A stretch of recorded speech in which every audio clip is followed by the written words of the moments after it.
Hello, hello. Hey, I got something to say. How are you guys? First of all, thank you. Thank you so much for all your support. I've been getting so many emails and texts and connections on social media. It just makes my heart sing. I love it. And I love when you send me what you're doing and your questions. So keep them coming, baby. And believe me, with my next guest, you're going to have tons because even just talking to her for a few minutes and reading her bio and listening to other podcasts she's done, it's been incredible, all the people that she has been able to help. I mean, Rachel is just a force, man. Now, what I don't know is Rachel and I, when we were talking, I said, I'm going to bring you in live, and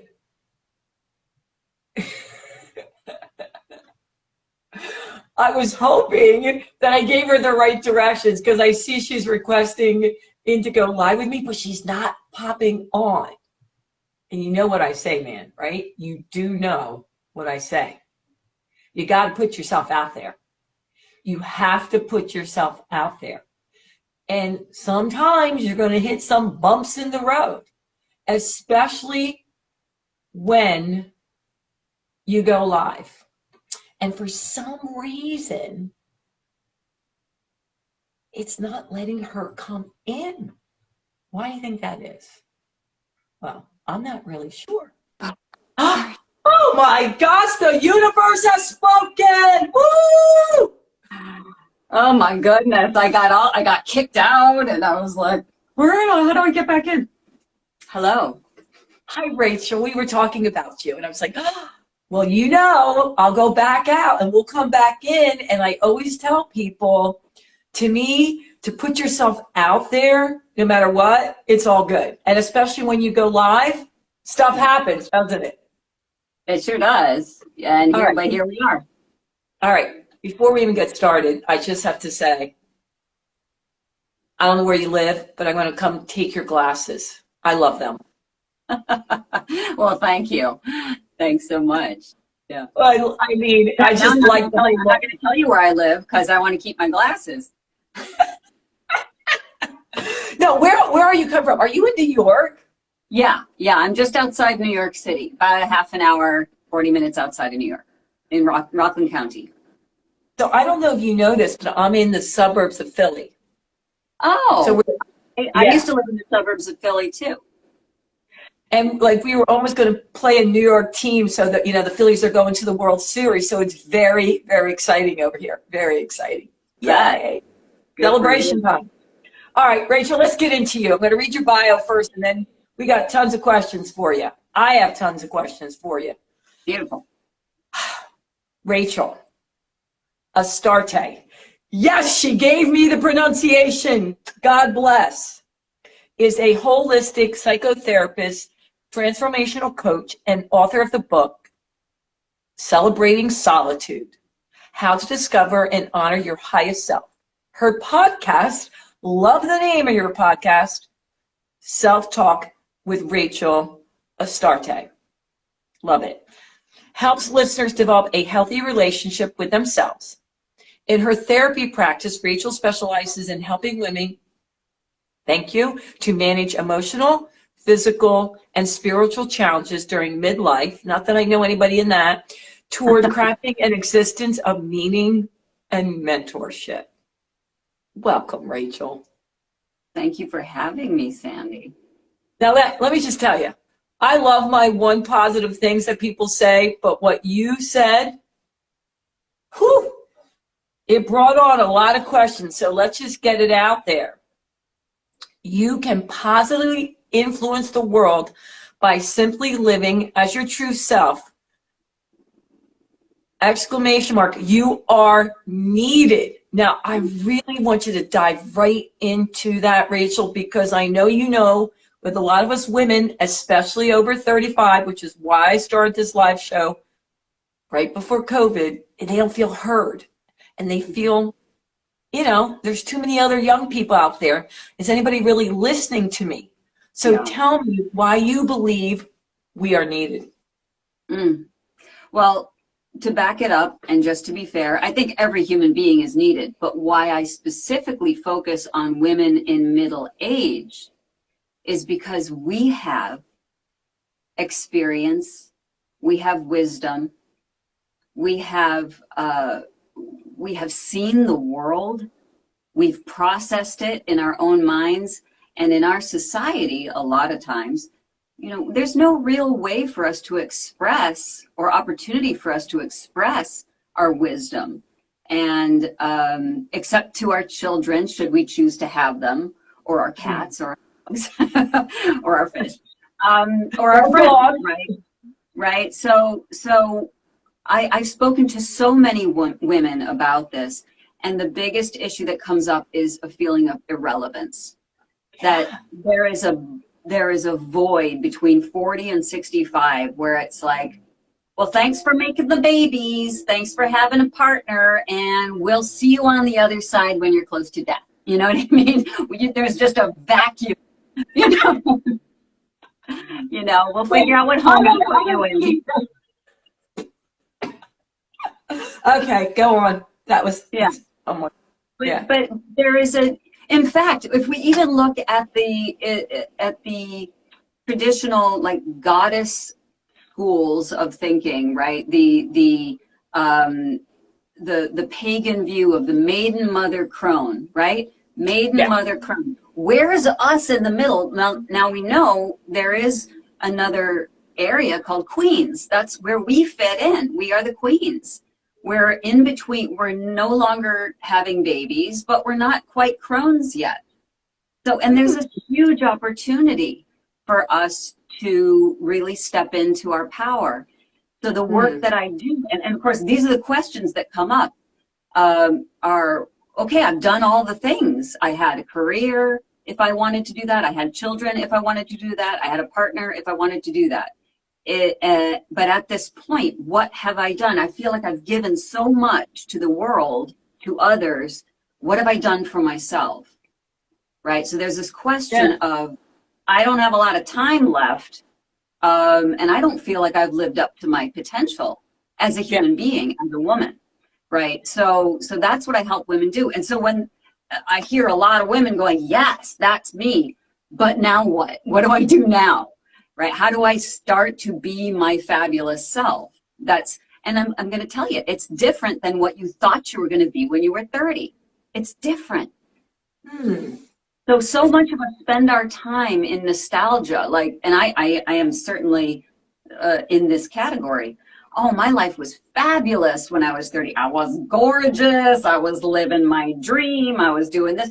So now I'm saggy. I'm postmenopausal. I'm like, well, and I have a young child because I started late, but he's going to go leave soon. What am I doing? Right.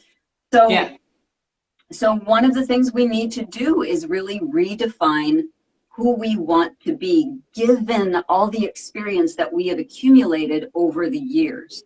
And we don't even realize how powerful we are. That's why I say you're needed.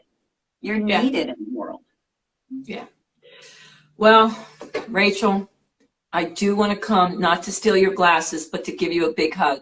Because I won't tell you the organization, but it was 2 years ago, and I was on this international, web video thing, bring women together, raise them up. And one of the speakers said, we really need to do it now, because when you have most your energy, think about it, and you're the most powerful,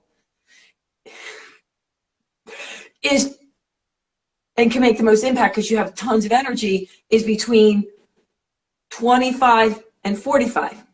Now I'm sitting there thinking I got it going on, and I'm like 62 now. And I go, I see. And she meant it positive. Sure. But they were like, listen, you got to do this now.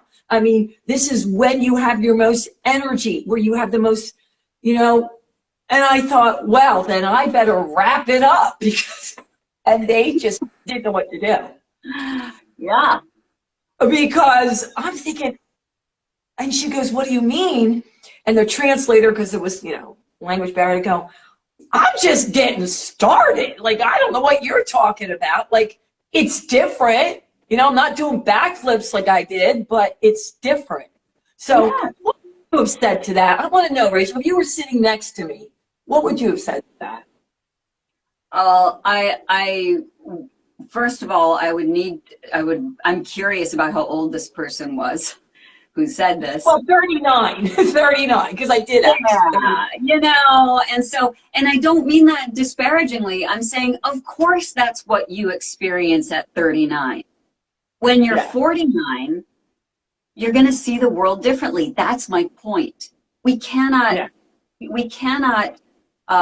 say that one age group is better, because it isn't. We are fabulous at every age. What I'm addressing is the absence of attention to women in our group, that somehow we kind of flip through this void and we just come out old on the other end.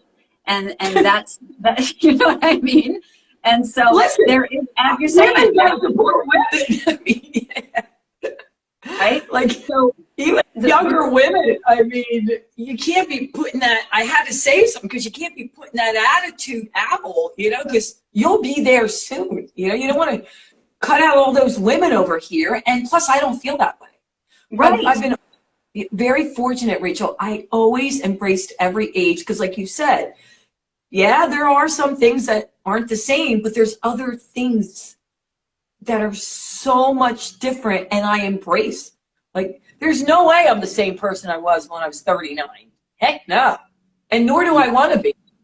Exactly. I know. And I think that's one issue. So when I work with patients in this area, one of the things that we talk about is redefining who you are, or who you want to be, based on all of the strengths that you've accumulated throughout your life. And part of that is we do need to address what's holding you back. And sometimes, and this is where the therapy part of my training comes in, we'll have to deal with some of the childhood wounding and reparenting that inner child, or dealing with trauma in a loving way. Because everything we've experienced, good or bad, we've put into our little kit bag to be the fabulous person that we're meant to be now, right? Now, that's one thing. And I think it's beautiful. There are midlife coaches out there for women, and I'm so glad that they're there. The thing that's different about what I offer is, we'll do that. We'll get in the down and dirty and be held in love as you work through your pain.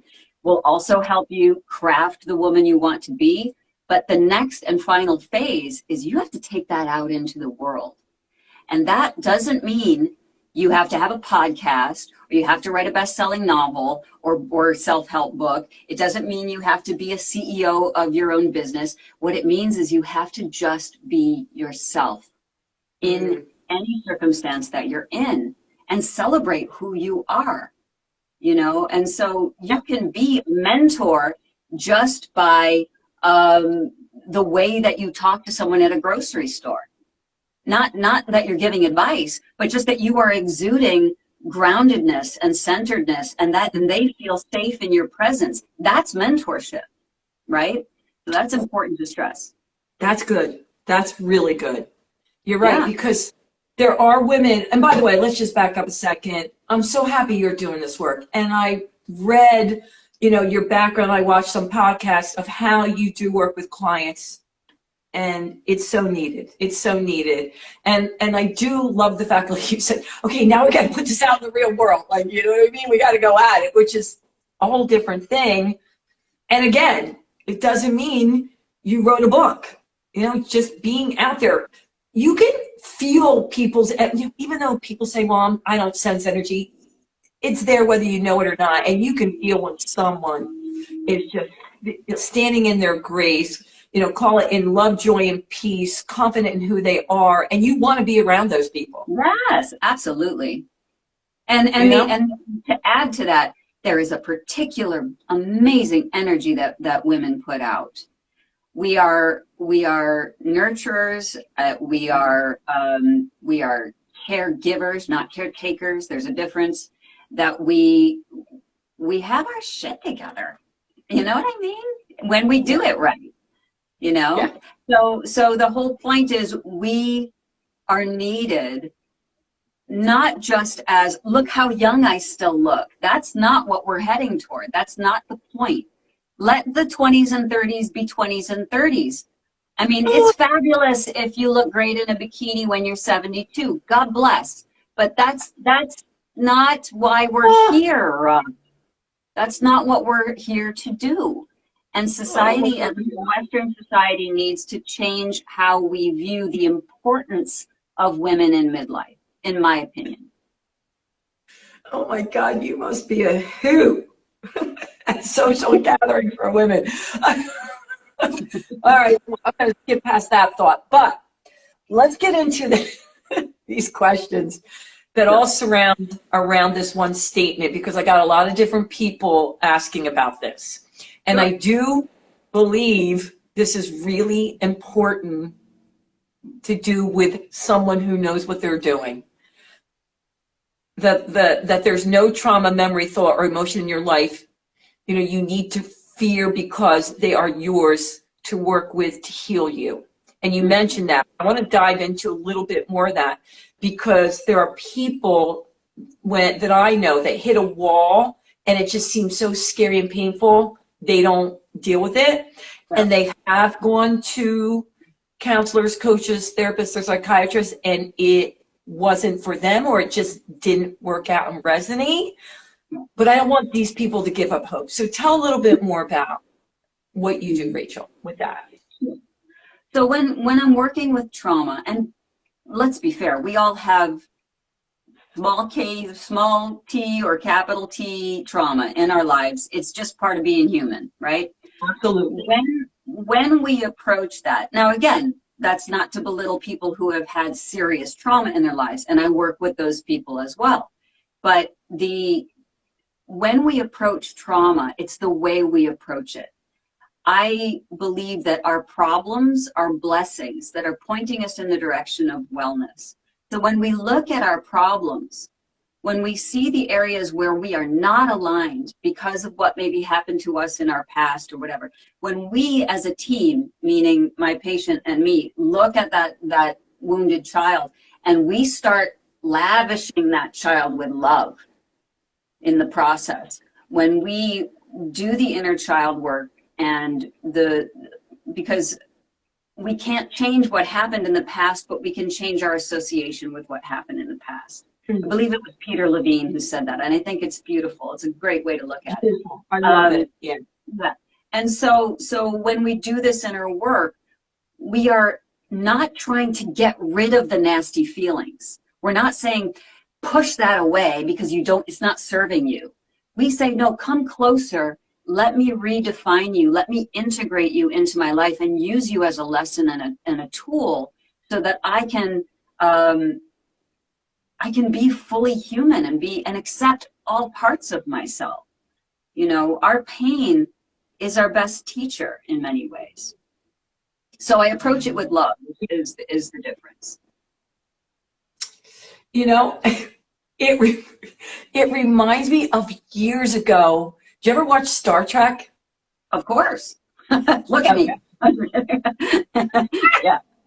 And I know I'm probably bastardizing it, but I remember Captain Kirk saying, you know, that one planet he went to, they were going to take away his memories so he wouldn't have pain. And he said, I don't want you to take away my pain.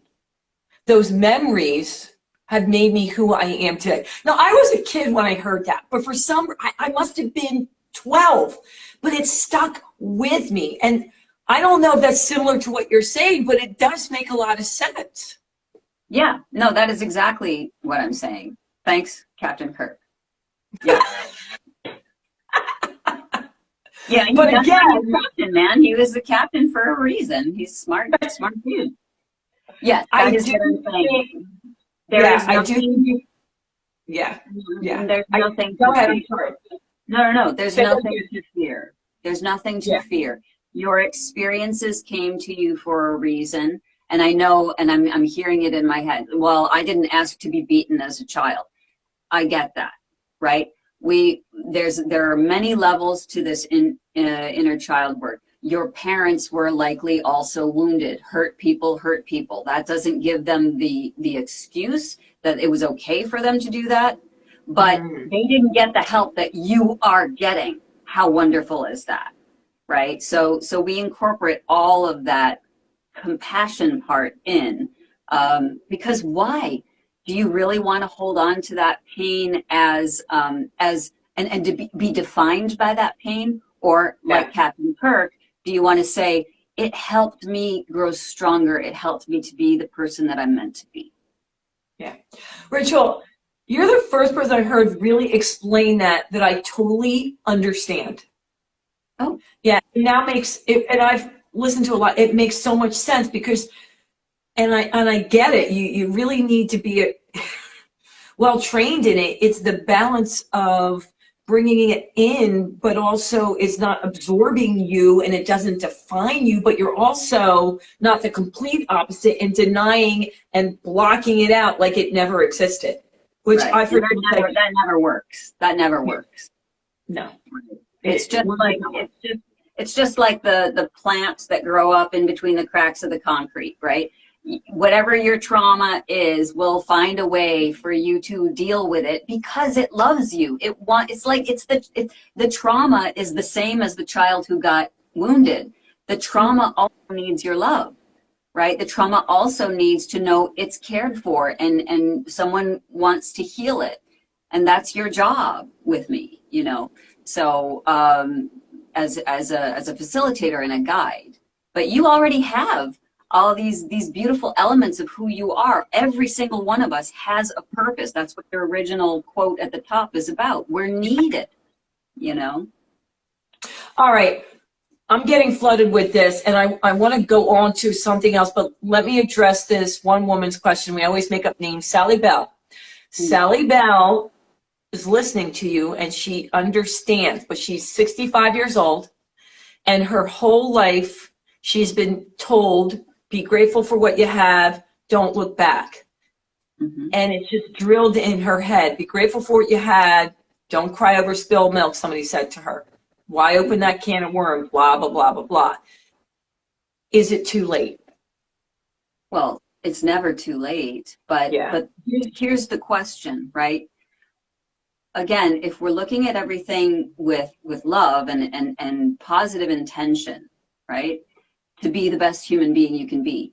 For some people, not crying over spilled milk works. If it works, then we have no problem. Good for you.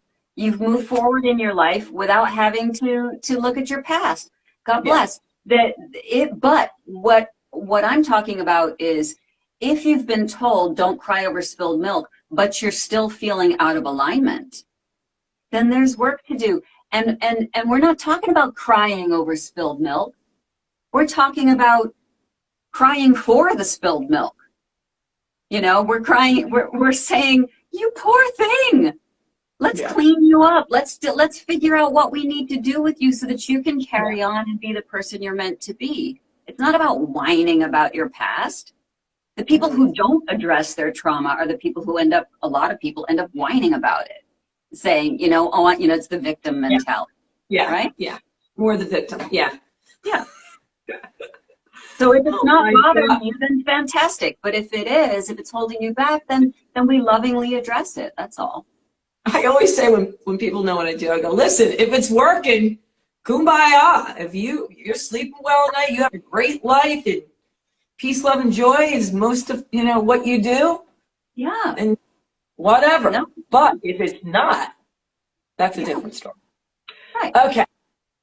Let's get into this because there is a spiritual component, and the questions are, I'm not sure if I believe in a higher power. I know there's something out there. How do I integrate that into finding my true self? Beautiful question. I love that question. By the way, it's from a dude, but I'm letting it in. Even though it's for women around the world, I'm letting this in. Hey, We'll call him Billy Bob. Question. You know, it's good questions are good questions. So, so you feel like there's something out there you don't know. What I usually call that is like great mystery. Like my 12-year-old son is a very, very vocal atheist, right? So he loves to tell everybody he doesn't believe in God. But we have these beautiful conversations about this very thing. He knows there's something out there, right? And so I say, well, whatever that something is to you, that's your point in. So where does that something come alive for you? So for me, that something comes alive for me outdoors, right? So if I go sit under a tree, I feel connected to the energy of that tree. I didn't create it, because I personally don't believe that God is a dude on a cloud in the sky. That's not my belief system. But I do believe, much like this person who is watching, that there's some magical energy out there. The Taoists call it primal unified awareness, and I think that sums it up. It is a great consciousness that is moving us forward. Now, wherever in your life that comes alive for you, whether it's being in nature, whether it's meditating, whether it's knitting, whether it's walking the dog, whether it's taking a hot bath, whatever that is, that's your portal in to the sacred, right? To the divine, because we are the divine. We came from the divine. We were created as part of it. The universe is not separate from us. This is now I'm getting into physics. The universe is not separate from us. We are the universe. So there's no force out there that's going to bestow gifts upon you. It's you working in conjunction with the energy around you, right? So whatever portal feels right to you, that's your connection in. That's where you start. So what did your son say? What's his portal? Right now it's video games. No, I kid. Actually, for him, he's very connected to animals. He's very connected to cats in particular. So when I see him taking care of our cats or vibing with our cats and expressing this love and this connection, that's his way in. But he's not conscious of that yet. An older person. I get it. Yeah. My son is now 19, and he was very adamant about being atheist and the whole thing. And now he's 19, and now he's agnostic, he says. Yeah. We are on the edge of agnosticism in our discussions. And he was so mad at me. He's like, "Are you upset?" I'm like, "No, you do you. You'll find your path." All right, so solitude. A regular practice of solitude helps find your true self. Few people want to know how much time a day do they need to get it together. I love that kind of statement. How much time do they need a day to spend alone to get it together? They're going to make sure they put a sign up and let the family know. Yes, cool. Yeah, that's actually in my book, in Celebrating Solitude. I talk about literally putting a sign on the door. It's like, unless someone has a fork in their eye, don't knock on the door, you know. So how long can you do? In the book, I say 2 minutes to 2 hours. When you really think about that expanse, some days, let's fair, you're not going to have time to do an hour by yourself. And let's even talk about what a solitude practice is for a second. It could be meditation. It could be just beautiful movement. It could be putting on Bob Marley and dancing in the kitchen alone. It could be writing in your journal. It could be, as I said before, taking a walk, a hot bath. What matters more than anything else is that you're doing something for yourself that does not involve the requirements that other people expect from you, what society might expect from you, what, the roles that you feel like you have to play. You put those all aside and it's all about you. What do you want to do, right? So that can be 2 minutes. That can be 2 minutes of just dropping into your body and taking some long, deep breaths. It could be taking a 20-minute walk around your neighborhood. You know, it could, and just saying, you know, or it could be journaling for 10 minutes of free writing for 10 minutes about what do I love about myself, or what would I change if I could, you know, and just something that allows you to celebrate who you are, even if you're not happy with where you are right now. That's okay too, because that's part of the process. Again, this is all non-judgment and full acceptance. Yeah. Okay, I just want to say, perfect timing for the cat to come up. I know. My therapy cat. This is Zelda. Hello. By the way, and I want you, because they know I speak my truth. I have never spoken before to Rachel besides 1 minute before on air, because they're going to think I called you up to say all these things, because these are things that I say out there. I tell my clients, and I'm sitting here smiling because they're like, you planned that. You told her to promote it. Nothing. We have never met before. That's true. That's true. And very true. By the way, we have 5 cats and a dog. Oh, bless. Oh, I love it. I have 3. We have 3 cats, but no dog yet. And I mean, right there, it's spending time with yourself. Yeah. Dad, Rachel, we have to go. I mean, time is up, man. But for all of you who didn't hear the entire interview, don't worry. It's recorded. When we're done, I will make sure we put it on all the different platforms. And Rachel and I would really appreciate you sharing. Rachel, how can they find you? Tell us every which way to find you. Right. So you can find me on my website at rachelastartetherapy.com. You can find me here on Instagram, also at Rachel Astarte Therapy. Something that I want to mention for people who are, so I have a therapy practice and coaching practice, whatever. I do all of my work remotely. So I work by Zoom and phone. So, cool. And also for people who just have an individual issue that they want to work on, I do single sessions. So if you don't want to lock into weekly sessions, you just have one specific thing you want to talk about for 50 minutes, hit me up, and we'll work on it. So that's the best way to reach me, is rachelastartetherapy.com. Instagram and Facebook is at Rachel Astarte Therapy. My podcast is Self-Talk with Rachel Astarte, and you can find that on YouTube or wherever you get podcasts. Just type it.